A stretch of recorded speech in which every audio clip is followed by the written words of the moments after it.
안녕하세요, 이광입니다. 오늘은 아주 재미있는 제품을 한 가지 소개해 드리려고 해요. 파나소닉에서 출시한 AV-HSW10이라는 비디오 스위처인데요. 이건 그동안 파나소닉에서 만들었던 그 어떤 종류와도 완전히 다른 컨셉의 제품이에요. 도대체 어떤 부분이 그렇게 특별한 건지, 그리고 또 우리는 그것을 어떻게 써먹을 수 있는지 오늘 한번 자세히 살펴보도록 하겠습니다.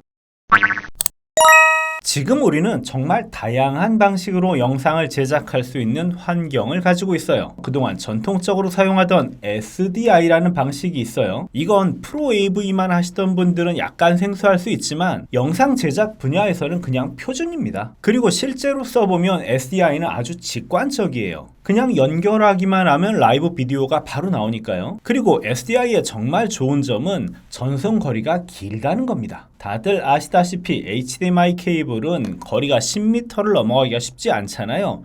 그런데 SDI는 기본적으로 수십 미터 이상의 전송이 가능합니다. 그렇기 때문에 장거리 전송을 많이 해야 하는 방송 제작에서는 어쩔 수 없이 SDI가 표준 인터페이스가 될 수밖에 없는 거죠. 그래서 SDI를 써서 카메라 연결하고 스위처 연결하고 레코더로 보내고 인코더로 보내고 하는 것이 어떻게 보면 그냥 당연한 거예요. 그리고 또 반면에 프로 AV라고 하는 영역이 있죠. 쉽게 얘기해서 PC나 셋탑박스 같은 것들이요. 이쪽은 그냥 다 HDMI를 써서 비디오를 전송합니다. 그쪽에서는 너무나 흔한 거고요. 비디오 스위처도 SDI 스위처도 있고요. HDMI 스위처도 있습니다. 다 그런 건 아니지만 보통은 저가형들은 HDMI로 움직이고요. 고급 방송용 스위처들은 SDI 기반으로 동작하는 것들이 많습니다. 그런데 이걸 실제로 써보면요. 카메라 같은 경우는 SDI로 받는 게 훨씬 편리한데 또 파워포인트 같은 것을 PC 화면에서 받을 경우에는 HDMI가 월등히 더 편리하단 말이에요. 그러니까 결론적으로 우리는 이것을 둘 다 입력 받을 수 있으면 좋겠죠. 그리고 또 출력도 마찬가지예요. SDI는 앞에서 말씀드린 것처럼 장거리 전송이 가능하니까 스위처 출력을 전광판이나 프로젝터로 보낼 때는 SDI가 더 적합합니다. 다른 층에 있는 TV로 전송하거나 하는 경우에도 SDI를 쓰면 수십 미터 전송이 가능하기 때문에 아주 손쉽게 이것을 해결할 수가 있죠. 반면에 멀티뷰 화면을 TV로 모니터링하거나 PGM 모니터링을 하는 경우에는 HDMI 출력이 훨씬 유용하겠죠. 이게 복잡해 보이기는 하지만 시스템 구축을 많이 하다 보면 거의 비슷한 어떤 패턴이 보이게 되거든요. 그래서 대충 비슷하게 여기에 대한 레퍼런스 워크플로우를 구축할 수가 있게 됩니다. 그리고 SDI하고 HDMI를 서로 변환할 수 있는 컨버터들이 시중에 굉장히 많이 나와 있어요. 이런 것들을 사용해서 SDI를 HDMI로, HDMI를 SDI로 바꿔주는 것도 물론 가능합니다. 하지만 다들 아시는 것처럼 방송 장비 구성에서 장비의 개수가 적으면 적을수록 에러가 날 확률도 더 줄어들게 되죠. 그러니까 만약에 스위처 단에서 SDI하고 HDMI를 동시에 지원해 줄 수 있다. 그러면 그게 최선인 거죠. 물론 이렇게 동작하는 제품들이 있기는 있습니다. 그런데 문제는 그렇게 안정적으로 동작하지 않았다는 게 문제죠. 왜냐하면 대형 브랜드에서는 그동안 이런 제품들을 만들지 않았거든요. 그래서 소형 브랜드들, 그 중에서도 중국산 제품에서 이런 시도들을 많이 했었는데 불행하게도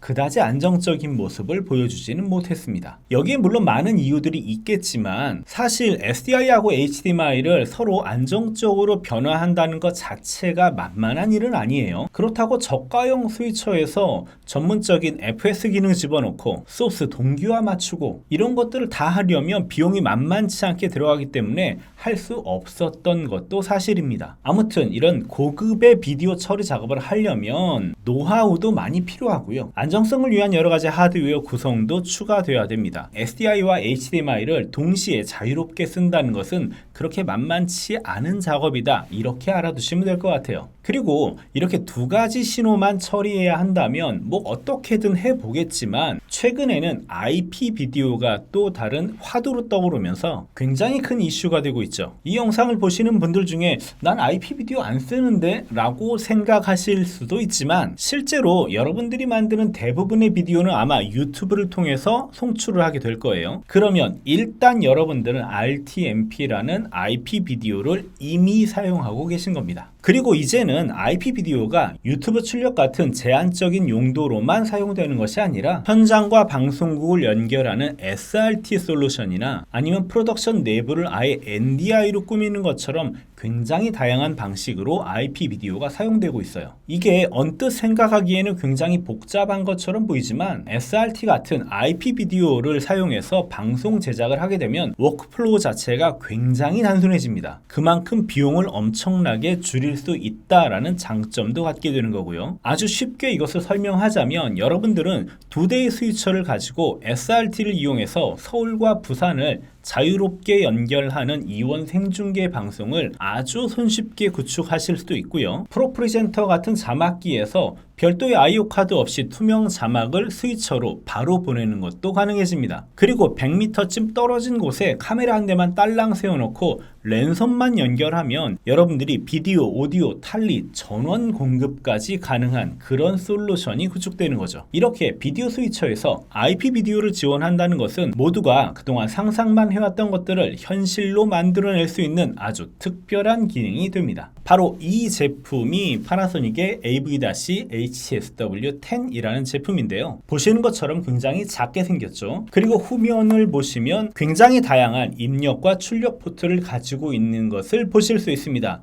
조금 이따 자세히 설명을 해드릴게요. 저는 이 제품을 직접 테스트하면서 아주 재미있는 경험을 했습니다. 오늘 전체적인 설명을 통해서 여러분들도 똑같이 재미있는 경험을 좀 해보실 수 있기를 바라요. 그럼 본격적으로 시작을 해볼까요?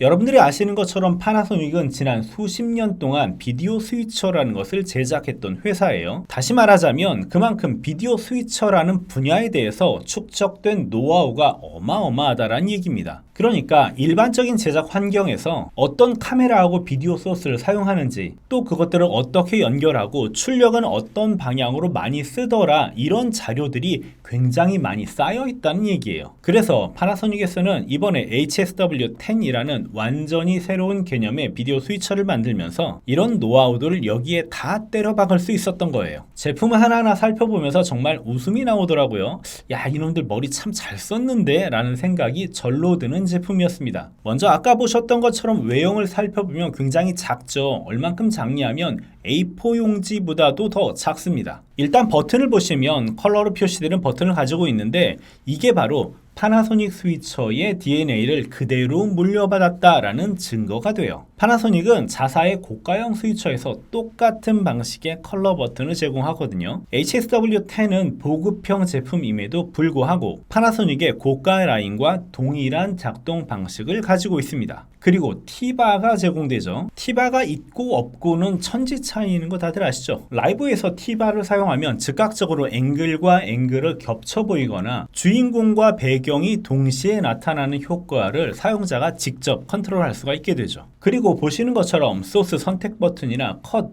오토 같은 버튼을 크게 만들어서 사용자가 라이브 도중에 헷갈리지 않고 바로바로 버튼을 선택할 수 있도록 했어요. 반면에 라이브에서 덜 중요한 버튼들은 비교적 작은 사이즈의 물리 버튼으로 만들어서 의도하지 않은 조작을 최대한 피할 수 있도록 했습니다. 특히 화면에다가 메뉴를 띄우는 것 같은 작업들 있죠. 이런 것들은 메뉴 버튼을 3초 이상 눌러야지만 메뉴가 나오도록 했어요. 라이브 진행하다가 메뉴 버튼 살짝 잘못 눌렀다고 PGM 화면에 메뉴 화면들이 막 뜨게 되면 큰 방송 사고가 나겠죠. 바로 이런 부분들이 그동안 축적된 노하우들이 잘 반영된 사례라고 할 수 있습니다. 제품에 대한 자세한 기능은 나중에 튜토리얼 시간을 마련해서 좀 더 자세히 살펴드리도록 하고요. 오늘은 주요 특징들을 위주로 해서 간략하게 리뷰하는 시간을 갖도록 하겠습니다.